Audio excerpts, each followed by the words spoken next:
Hello and welcome back to the ID Boxing Preview Show with me, your host, Rob Tebbett. As always, I'd like to remind everybody, please like, comment and subscribe. Turn your notifications on for more boxing content. Now that's out of the way, I am still joined by Barry Jones and Andy Clark, and we're going to look ahead to Anthony Yarde's tall test this weekend against a certain Artur. We're going to go Beterbiev or Beterbiev. Barry, you're the resident pronunciation expert. Yeah. Which one is that am I really? Yeah, we go. Better. There we go. Beterbiev. You never know, see it. I might get. I'm going to stick with Beterbiev. I know it's not. It's more easy, isn't it? It's more colloquial for us. I was talking to someone about this at the weekend, and I won't get into this for too long because we need to talk about things that actually matter. But I don't think there's anything wrong with somebody looking at a name and pronouncing it in the way that comes naturally to them, because we put stresses on different syllables in English, and generally speaking, without getting too technical, we're an anti-penultimate language, so we'll put the stress on the third from end. So Beterbiev is what we would say when we look at that word. In Russia, because doing the international amateurs, like we're told, it's the last but one, hence Beterbiev. There you go then. So I think you try and say it the way they say it, though, don't you? Yeah, I mean, but if you don't do that from the start, then the horse is kind of bolted. The other day, we were saying Glavatsky. We had a few. We had a discussion. Ed Robinson just asked him in the end. Because I seen Andy Scott say Gravotsky. But on the night he said the way you said it. Yeah. But then all week I was doing a podcast the other week, and it was all Gravotsky. Yeah. Gravotsky. So I'm telling the commentator I'm with, Don McGuinness, it's definitely Gravotsky. And then literally they announced it like the other way, and I'm like, Dom's like, I'm not taking advice from Barry when it comes to pronouncing. He was. But you can tie yourself in knots with it, and ultimately I think the fighters, I don't think that they're all that bothered. I just think you better behave. Better behave. You better behave. Better behave. Barry, we're going to come to you first.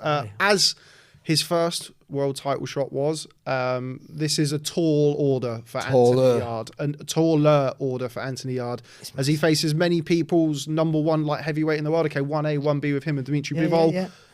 Any chance for Anthony Yarde this weekend? He has a puncher's chance, like he always do, because he just carries tremendous power, and he has a bit more experience, but still, the only experience at that level he has, let's be honest. I'm looking forward to the fight, and I'm actually really love to see him win, but you have to get it out of the way. I love you. And but I also think that he's had more experience, but still the only experience he had anywhere near that level has been an older Kovalev. That's it, where he came second. So it's a huge ask. He has the power, and and he will put pressure on Beterbiev, and Beterbiev doesn't mind that. People think he just walks onto you and beats you up. He lets you come onto him and tries to counter you quite often, and I think so.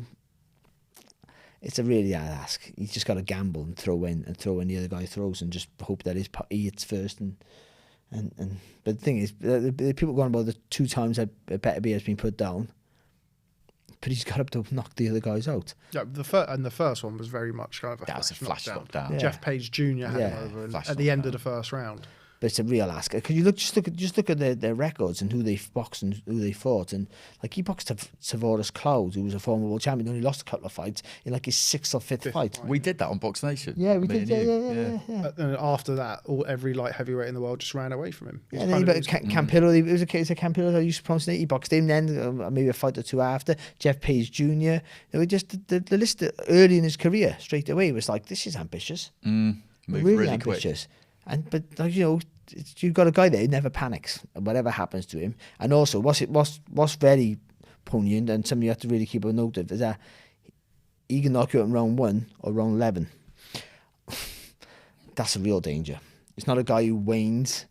That power weight, you know what I mean? He has the power. He carries the power through the entirety of a fight. He's not that kind of fast twitch, explosive puncher whereby you get through the first one and then a lactic acid. Similar to Yarde, actually, where Yarde sort of early in the fight is at his most dangerous physically. Beterbiev, as you've mentioned, kind of picks it up really round by round, because he doesn't have that big, wide, explosive stance like a Yarde does. He adds a little bit more on his. Not on the balls of his feet, but he's had a wide stance, and he's really athletic, and he'll swing all his punches all his body into the punches, which is good. So he should, and he's impressive with it. Beterbiev just sledgehammers. That's what they are. I know that Pink Floyd song, the brick in the wall. Yeah. The hammers. Yeah. That's Beterbiev. That's him, isn't it? That's him pretty much. Boom. With boom, him, boom. it's maximum efficiency, it's maximum economy. It's Never see him loading up. It's all short. Everything's accurate. Yeah. Almost everything lands. Wherever it lands, it's going to hurt. It's that kind of thing. You talk to fighters who've sparred him, and that's what it's like. It's relentless and unpleasant, and I think that's the experience that Anthony Yarde has got in store for him on the weekend. But one thing you can always point to with him is the age. Now, I know that he hasn't really shown any signs of being on the wane in the ring, but the thing about boxing, I guess, is that although with a footballer you might see their legs gradually go because you see them every week, and you can just tell, with fighters, because you see them so infrequently, it will just happen that there will come a night where it's happened, and it's probably happened over the course of that camp. It wasn't the case in their previous fight, but it will be the case in that one fight. And that will happen at some point. He turned 38 yesterday. Yeah, it will happen at some point. I don't know if it's going to be this weekend, but inevitably it will happen. And sometimes it's not an obvious sign. It's just like you said about your legs going a little bit, losing half a yard of pace for a football player, a rugby player, half a yard of pace. Well, is that one of my sayings? Boxing Anthony Yarde, isn't he, this weekend? Oh yeah, well done, yeah. But anyway, but it's also it's just like your vision a little bit. You don't just see it. You see it just a little millisecond slower than you used to, and then you can't get out of the way. You just take that step back like you used to. The timing, that's just once your timing comes off a little bit, then all of a sudden your explosiveness is lacking, or your elusiveness is not there. Whatever you're good at, it's dramatically taken away just because it's out ever so slightly. There's a risk there, but it's a big mountain. I like it. I like Yarde. Yarde, people forget about how he took that fight against Kovalev when he could take step aside money, and he could have got the winner, which would have been a vacant title shot, and been a world champion and boxing London against somebody who wasn't really world class, and still got paid twice. But he never. He wanted that Kovalev fight. He believed that was his moment. That was going to make him a great fighter. That was his big moment away from home, and I admire him for that. I do. He came up short. And he hasn't boxed nowhere near that level since. That's the worry. Lyndon Arthur is a good fighter. Of course, he's a good fighter. And and it was a worry that Yarde maybe was being found out because he lost the first fight, the first Arthur fight. It was close, but he's the rightful winner, Arthur, I thought. But in the second fight, he got it right. And I always praise Yarde about early in his career, because I cover most of it, just saying he's a sign of a really good fighter is. You take your time, but you always get him out of there early. And I used it for him. It was always him, because he never rushes work. He's real confidence. And that's, by the way, is his main asset. His his power, his self-belief and his confidence is maybe his main asset. But you always go about, when he catches you, you're done. But then in the Arthur second fight, he realised that sometimes the opportunities, and maybe after the Kovalev fight, the opportunities don't always present themselves. You've got to create them. And in the second Arthur fight, he went out there more assertive than I've ever seen him before. And he forced the pace, and he forced Arthur to make a mistake. And I think he needs to be that. I've seen a better fighter in him at that point. Yeah. But still, it's a different level. What Beterbiev has is reputation precedes him. So I think a lot of fighters don't box as well as they think they could have, because if you make a mistake, because he counters quite well off your punches, if you make a mistake and he hits you, that might be the last punch you take. You had that when you boxed Freitas. What's that like, knowing that you go in there and you've got the reputation, maybe not your team, but everybody outside you seem to say, look, he's this, he's that, you're going to knock it out every time. What's that like? Do you try and push it to one side? Do you prepare yourself for the worst? You're well aware of it, but you try and blank it out in many ways. But when you're in there, you know you can't make a mistake. Now, Naz would do better than anyone. So the way that really would. So he'd make you miss first. So especially early Naz, he'd make you miss and then punish you. And you're like, oh. So what happens then? You miss and you get caught, you don't get caught, or reputation precedes you. Like in Canelo, all these great fighters, that you'd think, I got to get it right. And then what happens then? You're over-focusing, so then you tense up. And then when you tense up, you contract your muscles, so actually your distance is shorter than it should be, only slightly, but enough. And you'll snatch at your shots. You're talking world-class fighters, and this can happen. And you'll snatch at your shots. You make some mistakes. You overthink it. I've got to get it perfect, got to get it perfect, got to get it perfect. And then everything's slower. It ends up being worse if you just go, fuck it.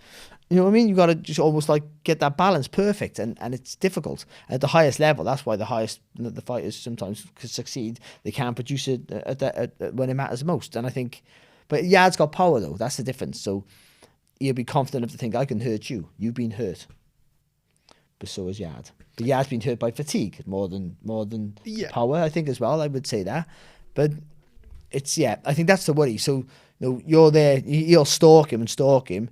But he might wait too long to let his hands go. Could he be thinking, oh, if I don't get this right, if I miss and I'm off balance, I'm going to get hurt. And then I think that just waiting too long, I think that's what one of his strengths there. I think Beterbiev, because he plays off that. And then when you throw the shot, he counters off you quite easier than he should. Especially against taller fighters. He's only 5'11.5" or whatever he is, just under 6 foot. So he's not a huge light heavyweight. But he gets the distance right because you overreach or snatches your punches and just you're too tense. And you'd have watched plenty of Beterbiev in the amateurs. We've not really seen Beterbiev. Sorry, thank you very much. It is Beterbiev. Or whatever. Let's all say the same. Let's just be consistent. There we go. Artur, you kicked off. Beterbiev, I said. Let's do that. Let's do that. I don't like him, do I? So yeah, that's what I'll end up doing on the weekend. I'm not liking Rob. Sport. So it's a good way to start. That is. We'll go to Andy. So yeah, you've seen Beterbiev in the amateurs and onwards. We've not really seen him have too much of a close fight. I guess the closest fight he probably had was against Vosdik. Vosdik picks up some rounds, but he was kind of that old adage of winning the battle, but not really winning the war. How do you beat Artur Beterbiev? That's a good question, because obviously he's taken care of everybody so far. You've got to be able to take what he gives you. That's going to be a big moment for Yarde, the first time that he really gets caught with something, and you feel that power, and it can be quite pivotal, can't it? Because either you panic because it's every bit as bad as you maybe feared it would be, or maybe it's not quite as bad as you thought, and weirdly it becomes a kind of confidence booster. So he's got to stay tight. He can't give anything away, but he also can't show too much respect. He can't show too much respect. It always comes down to basics, doesn't it? Good basics. I do worry a little bit for him, the way he kind of just shuffles in with that front foot with the chin tucked behind the shoulder. That makes me slightly nervous, but he does have to trust his punching power, doesn't he? I think that shoulder roll thing might help him, because for one of the rare times in a fight, he's going to be the taller fighter. True. With a longer reach. So that's true. You see Mayweather never really box people taller than him, past the super featherweights, past the lighter weights. He boxed bigger guys when he boxed down at super featherweight. Was Diego Corrales, who's bigger than most of his welterweights. Because like that shoulder roll is if a guy can punch over you, then you got a problem. If the guy's real long reach, stay away from Paul Williams, for instance, things like that. Because they get over that, they'll work against that. I think so. Someone like Beterbiev won't be able to do that. Margarito, another one. Yeah, they won't be able to do that, so they won't punch over the guy. Because as soon as you stick the elbow up as well, you can't even come underneath. You can't come up it. You'll just come. Otherwise, if you can't get over the top, you'll come low and you'll just come up. You'll just follow the track of the arm, and you'll get to the head in the end. Rather, because you go front square, you just hit the shoulder every time. You got big muscular shoulders, and you'll turn into it. But Beterbiev he looks ponderous with his feet, but he's not. He'll slide to the left and throw the left hook. I think that's the worry. I think Yarde's got to throw his punches. He's got to hurt him. Hurt him. But also, what he does after I say it all the time, what you do after the punch can be just as important as the punch itself. It's where he is when he throws that punch. And I think with Beterbiev, you have to hit just the one. Just if you can hit him and just make him feel it, get out. Don't get out that way. I'm going to say the words, Yeah. But I think the pivot is important. You got to get a different angle and then take the step back and then come back again. You got to make him turn. Make it with a puncher who wants to set himself to throw punches. You keep turning him all the time, but you got to hurt him or make him feel it to make him try and react. You hit him. Oh, right, you have it. But then you're there, so you got to turn. Then you get him again. Either way, he has to gamble. That's where a lot of we were talking about Vosdik, good movement, a Ukrainian, well-drilled amateur, long-storied amateur career. We've not really seen that from Yarde, which would be kind of... His ethos is not that, is he? Yeah, he's big. He's also... I actually had this exact conversation with a coach who was in Manchester this past weekend, we were talking about the fight, we were talking about Yarde and the shoulder roll and stuff. You could just see Beterbiev hitting whatever's available. If the hip's available, if the arms are available, and just trying to break him down that way. And that's where I see the problem being with the shoulder roll. Me too. Not being tall enough to punch over it's one thing, but punching him to the hips and slowing the movement down and punching to the elbows and the arms. But if Yarde can time that right, the pump, and he throws that right hand on the middle, it's a good shot for him. If he can time that right, just turn and bam on the thing, he'll catch Beterbiev flush. I think with these, I mean, Beterbiev, apologies, Barry. No, I'll say whatever. He's I think a good measure of these pound for pound fighters. Inoue at bantam, I know he's moved up. Beterbiev at light heavy is kind of, when you look at them and you say, okay, how do you beat them? And there's no obvious answer. There's no obvious answer of how to beat Inoue. No obvious answer to beat Beterbiev. It is clearly. You just got to be. You got to be a light heavyweight, Bam Rodriguez. Yeah, exactly. So you got to throw, and you got to be constantly moving on the target really fast. Aside from being kind of a computer-generated fighter, it's very, very difficult. One of the things that you always say, Barry, and it's something that I always kind of am keen to pick your brains on when it comes to these types of fights, is you always say about showing the opponent. He's after something. Showing the opponent early in the first round what we've got. You've mentioned there about Yarde. Is that what he has to show me? He has to hurt him with something? Of course he does. But the problem he got there is to show Beterbiev what he does, what he has early.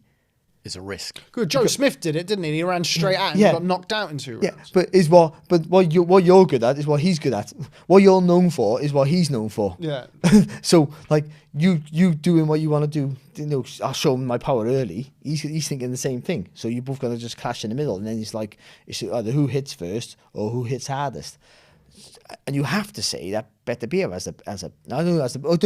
I don't know what Yarde's chin's like, because he got knocked out with a jab. But he was fatigued. Yeah, it was close. It was like the Joe Parker thing with Joe Joyce. It was a great shot, but it was fatigue played a massive part of it. But Yarde's he was just spent, wasn't he? Of course. So does he have a great chin? We still don't really know. Beterbiev, he doesn't have a great chin, but he gets up and beats you. So you have to say that, and because he's always in the fire line, you have to say that he must have a decent chin. But his power has transcended at world level, where Yarde's has not, because he hasn't really faced anyone except for Kovalev, who's been remote. And Kovalev was still world level, by the way. It was an older Kovalev, and it was an older faded Kovalev. He boxed Canelo 8 weeks after that, later. Yeah, but he still gives most light heavyweights around the world level trouble anyway. No, of course. You were the favourite Kovalev against Joe Smith, for instance. Yeah, and he still had that kind of, he still had the jab. It was kind of pretty much all he did have from the crusher version of Kovalev. That was still good enough to beat most. I should say. So it was a good Kovalev, just not the Kovalev that we knew. And I feel like from that fight, and then what he learned. The mistakes that he learnt in both of his defeats to Kovalev and then Lyndon Arthur has made him a better fighter. The problem is, Andy, is that he's going in with a much better fighter, I believe, at this stage of Beterbiev's career than he fought against. I think it was in Chelyabinsk, wasn't it? Against Sergei Kovalev. The mad thing about his career, when you look at it, is that, and there are similar kinds of careers we could probably think of and pick out, because in boxing you can bypass levels and get yourself up in the rankings and then have to take an enormous dive into the deep end, which was what he had to do against Kovalev. But really, you can kind of boil his career down to 3 fights, which is Kovalev and the 2 against Lyndon Arthur. You can almost kind of, and you can say this about plenty of fights that fighters have early in their career, you can almost forget about all of the rest of them. And that's weird, because Lyndon Arthur's a domestic level fighter, good fighter, polished fighter, slick, skillful, all of that. But that's where he is, because he's won a Commonwealth title. I didn't get my cinnamon swirl, by the way. And that's where he was. And this is just another massive plunge into the deep end. And I applaud him, like Barry said, for the fact that he wanted to go to Russia. And he doesn't seem to have any kind of trepidation about taking this fight at all. I like the fact that he's definitely the kind of guy, I think, who's able to learn things and he's open to things. I think Tunde's changed a bit since that first Arthur defeat as well. James Cook in bringing James Cook in. I think he kind of realised, all right, this kind of like me against the world, I know everything. If you criticise me, you know nothing kind of approach, which is the one he took. I don't think he's like that, but as much anyway, anymore. And Well, James Cook's not the type to stand for something like that anyway. No, He wouldn't be exactly. involved in the team if it was that. Exactly, but it's such a different level. It's such a different level, and somebody who's undefeated has won every fight by stoppage. It's At a very good. We mentioned the Dvorak Cloud fight, Yeah. his fifth fight, and then the fighters that he Yeah. stopped since. And good fighters like Marcus Yeah. Brown, It was Alexander Vosdick. Yeah, it was interesting actually when he would have turned pro in probably about 2013, I reckon, then. Yeah. Something like that. Off the back of the Olympics, yeah, of course it would have been. And so he would have turned over before Loma and Usyk. And his was almost kind of the template of how to move really quick. Having been a top international amateur, because he ended up in Canada, which Yvon Michel managed to sign him, which was a massive coup, really, because plenty of people were after him, and he did just move quickly and seamlessly, and then he had that interruption, moving to top rank basically. But I mean, you look at it, and the record just tells you everything, because no one's been able to go the distance with him. And I know Callum Johnson put him down, and he was hurt, and I know Callum always regrets the fact that he didn't jump on him. He was still a little bit wary of him, wounded animal and all that kind of thing. But that's really the only thing you can point to. Yeah, and I think, inevitably you're going to look for chinks in the armour with somebody like Beterbiev, and people will look at the Page knockdown and then particularly the Callum Johnson knockdown because it was a heavier knockdown and because he's British. But they do forget and kind of neglect to tell you the second half of the story, which is that Beterbiev got up, and then within the next couple of rounds, the fight was over. And was winning the fight. And was, other than that one left hook, dominated the fight. But of course, you're going to look at things like that. And Yarde, athletic guy, can punch. He's going to look at that and take confidence from it. Andy, going to come to you first. You've been around the game for a long time. Where would this rank in British boxing upsets? Let's say of recent times. I mean, I think it would be it's for unified world titles against an undefeated fighter who's won every single fight by stoppage. It would be big. Be a massive win. It would be big. I said about Jack Massey boxing Parker. Yeah, don't I? Parker. I can't remember a more ambitious move up from cruiserweight to heavyweight. And I stole that off you, as I said I would during the week. Wicked. And I nicked some off you the other day, actually. I didn't tell you. It's a free exchange of information. No, that's fine. It's what got me in my column in the Daily Express. Perfect. So I would be glowing with pride if anything I when's said that column appeared in your out, Barry? column. Whenever we decide. It will come out Saturday. There we go. The Eubank thing, but I don't know when it's out next week. But it's be out this week. But you were absolutely right. But right about that. But it was a massive crazy. And this is not the same thing, but it's a massive step from where he's been successful. Not where he's boxed. He boxed at world level once, but where he's been successful. Because even though he's more experienced, he's a better fighter now, but still at the 2-3 levels below where he's going to go next. It's a real ambitious move. You got to fights of money's money, and you take whatever you can get. You're given, and you're given a world title opportunity. But this is not a gimme. This is not it's not like a hard fight. This is like one of those fights where your back's against the wall. You might as well be away from home. Yeah, I mean, because your back's so far away against the wall for this. There's an argument to say it's the hardest fight in boxing. Like Beterbiev at light heavyweight. We mentioned a Nue at bantam. I know he's kind of left now. And outside of that, like dominant, super elite world champions. Statistically, it has to be, and they don't tell you everything, but it has to be the hardest fight in boxing, doesn't it? I mean, it has to be. Where do you think it would rank, Barry, of kind of recent years for upsets? It's right. It's going to be right up there if he gets it. It's got to be. I can't think of a British fighter going in a no. Hatton Zoo, or do you think enough wear? I don't know. Yeah. Hatton's career had been built completely different. Yeah, but also as well, and people always going to lie. It was wear and tear at Zoo, but he was still pound for pound number one in the world.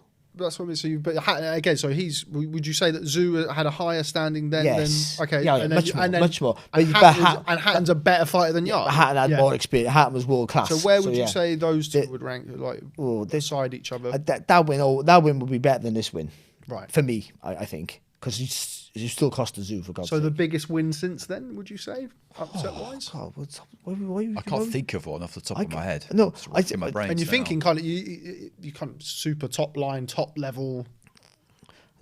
I can't really think of any. Not win because people beating people, even if you're world class, still beating someone is great. But I think like Josh Taylor unifying the title against Ramirez is a better win than this, I think, because he unified the title. It meant more, I think. But it wasn't. Not upset wise. Yeah, all upset wise. This is one of the biggest upsets. It's not the biggest. I can't think of it off the top of my head, but please don't put me under pressure. But this will be one of the biggest.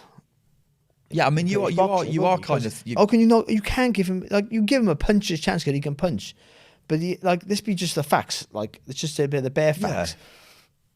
Yeah. He's boxed like someone put on Twitter, and it's not quite like this. They put like tomato can, Kovalev, can, which means tomato can, Beterbiev or Beterbiev. Yeah, that's what I meant. And it's not quite that because some of the fighters he boxed were decent. Yeah, but there was no near world level. And so his best win his best wins are Shalaka, what was his name? Nikola Sierklotcher. Yeah, Sierklotcher and Arthur.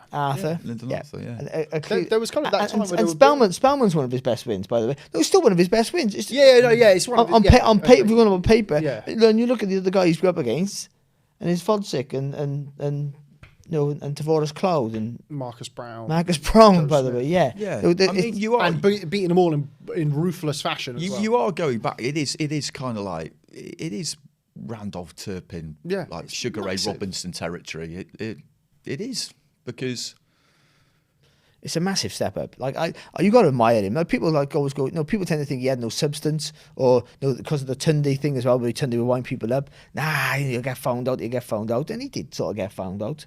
But like, he's taking massive jumps, by the way. Yeah. And I know everyone sort of like got on a defend. No, before the Kovalev fight, no one's giving him a chance and all that. You'll see, and it's like no, people want him to win, but you can't. He's underprepared. And then when he got beat, his camp and people around saying, well, if you had more, if you had better preparation, we were saying that you were slagging us off. That was going to happen. Like. No, he's been in that fight like that. I know it's a losing fight, but he's been in that level. You've experienced that sort of thing. It was a massive hostile crowd, but he was against home in the foamiest ring I've ever seen in my life. I've got to be honest, by the way, which didn't help him. He didn't make that excuse, to be fair, but that was what it was. The ring was like that. It was full of sponge. And for a fighter like him, it was no good. And where Kovalev, I presume, trained on that, I guess. So, but he still got beat, and then he went back down a level and got beat again. But it didn't deter his confidence, and I think the mental strength that he has, and all the things he went through with this outside the ring with his family members dying of COVID, and it was a horrific time for him. So but forget about all that crap. Just on pure boxing stuff, it's a massive ask. But he has the punch, and he's lucky he got that. But you have to, except for him catching. Beterbiev, your stomach's going as well, mate. Except for Beterbiev except for catching Beterbiev cold. I can't see it. I can't see it. Can't see nothing. I can't see nothing but the Yarde getting stopped, unfortunately. Which is, I think, is the way I want it. I think you don't want to get stopped. I think if he gets beat, you want to go out on a shield. Oh, he will. Yeah. And he is. I know I get not my fear for it because I don't have a horse in the race at all. But Yarde is. His defense. I mean, Kovalev said about it. He was much better defensively than I expected. He said he was better than I thought he was going to be, and he is tough. Yarde. I mean, he's not had to show it certainly against the level of puncher that he's in at the weekend. I think he is though. Yeah, but he is tough. And my concern for him, that pride and that wanting to go out on a shield, I can see it getting quite torrid for him for a couple of rounds. But it will. But I think you'll want. As in the last couple of rounds where before if it was stopped, 7. Callum Johnson did the right thing when he got. Sorry, Callum Johnson did the right thing when he hurt Beterbiev. He didn't jump all over him. But he did come forward. He didn't just dance around. He walked up on him and looked, waiting for the spots because he'd seen the guy. They did their homework. He hurts you. No, you go at him he can hit you. He's been hurting me for the last he already hurt me about 3 or 4 times already. So he did the right thing. He didn't rush it. Yarde will. I think if Yarde hurts him, Yarde jump all over him, and he might get knocked out doing that. He'll go for it, but he'll go look at Callum Johnson now. He's thinking, I think the outcome would have been the same. But he's thinking, if I would have gone for it, then if he would have gone for it, got knocked out, maybe I should have been more sensible. Yeah, exactly. It's that scenario. Yeah. There's always one. Second guess yourself. Whatever. But I think I unfortunately, and I haven't got a horse in the race, but I'd love to see Yarde win it. Yeah, I'm exactly the same. I would love to see him win it. Because he's British, but not just because of that, because because of what he did with Kovalev. I mean, no, not the fight itself, but he could have took an easier route. Yeah. Yeah, and I think he just comes across really well. Like you've covered a lot more of his career than me, and probably been around him a bit more than me. Although we're both the same, and you don't make it your business to. Yeah, exactly. But you'll have seen him and heard what he said, and I think he does come across great, really good. He's the character and all the lines and the camp stuff. People may like it or not, but it's something different, isn't it? Well, it's not just kind of exactly. And they've slowed down on that a little bit, haven't they? Have they? They seem to. They've just gone quite a lot quieter. Than they used to be. Yeah, and we'll wait and see how that pans out. And he trains just up the road from me in Ilford. I tell you something. I don't know. I don't know. That matters. Could sway the fight, that one. I don't know. I don't know Tunde too well. And like I know, and he seems like I like talking to Tunde I don't really know. when I get the opportunity. He'd be unbearable if you had wins. Like, mate, yeah. I'm looking forward to that actually. Yeah. It don't affect me. No, I mean, all the people who want, he'd be unbearable. Paul Smith's won actually. They've had some run-ins. That's right. He beats him. Oh, it'd be so funny. Twitter would be a great place for it. Well, we beat we beat Chris Eubank Jr. Before we move on, talk about one debutant on the undercard. Could well be the first. I mean, obviously we will wait and see what happens with the fight. The first of two British opponents for Artur Beterbiev, because Callum Smith sits in the WBC mandatory position, and as told by Mauricio Suleiman, the president of the WBC, will face the winner. There will be no special dispensation for any requests for an undisputed fight between Beterbiev and Dmitry Bivol, which, of course, as boxing fans, we'd love to see that fight, but as British boxing fans, I'm sure would love the opportunity to see Beterbiev not once but twice, potentially on these shores, but against a British opponent. Callum Smith sits pretty, Andy, if you can call it that way, if you're waiting for Artur Beterbiev. Yeah, and I think he wants to be a two-weight world champion, and he's got 3 out of the 4 belts. I don't think Callum would really care who it was, whether it was him or whether it was Bivol. He'll fancy his chances, and he should, because he is. It's funny, the light heavyweight scene in the last few years, because it's been dominated domestically by Buatsi and Yarde, and Craig Richards has come into it with some really good performances, and Lyndon Arthur and Callum Johnson, although Callum's hung them up now. Callum Smith kind of sidled into it quietly, and it took a while for people to really mention him, but he went in at number 1. Yeah. He had to. Yeah, of course he did. He had to.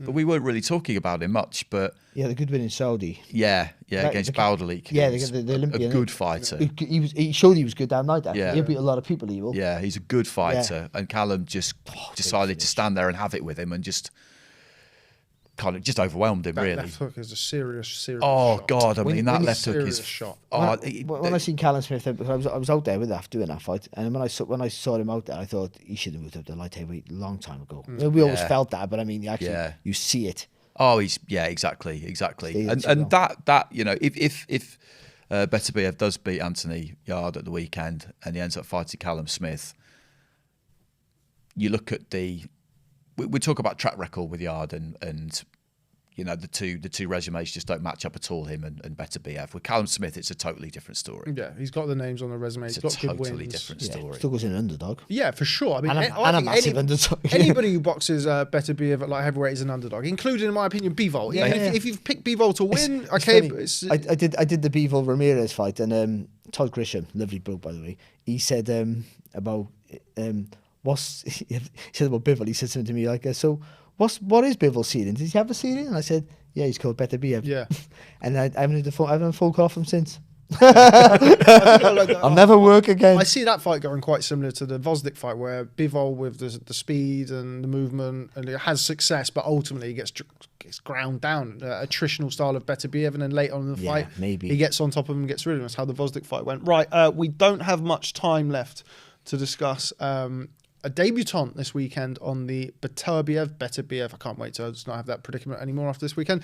Versus Yarde, a certain Moses Itauma. He was always Enrico during. He was always Enrico, but he is now Moses. He has risen, and he is here for his professional debut. Jesus, I'm not a religious man, but anyway, Moses parted the Red Sea. Mixed religious metaphors. You dress like a monk. That's what people come to ID boxing for. Mixed religious metaphors, Christian metaphors, I should say. But A lot of hype around Moses going into this debut. Of course, he won the European Youths last year. I was going to keep it going for a minute there and say there was back in the day too. Don't. We don't have enough time. But yes, Andy, somebody who I know that you had watched through the amateurs. I'm very, very excited about his debut, as I'm sure you are too. Yeah, absolutely. Most of it's happened in the last year in terms of him hitting the headlines. I didn't know much about him until the last 18 months. I would never pretend that, I've seen someone on a club show and all that kind of thing when I just haven't. But in the European Youths, he won every fight by stoppage in the first round. And at the World Youths, I think he won pretty much every fight by stoppages as well. I think there might have been one in there where he was taking the distance. I'm not absolutely sure. And the impressive thing about watching the stoppages is that, and I always love this when I see somebody do this in the amateurs, is that if you rock someone in the amateurs and they're a bit unsteady, the referee's going to stop it because that's what they do. But when you see a fight get stopped because someone is just giving the other person a methodical beating, that's something else. Yeah. And that's what he does. You just see the will to fight leave his opponents. And that's at European and at world level.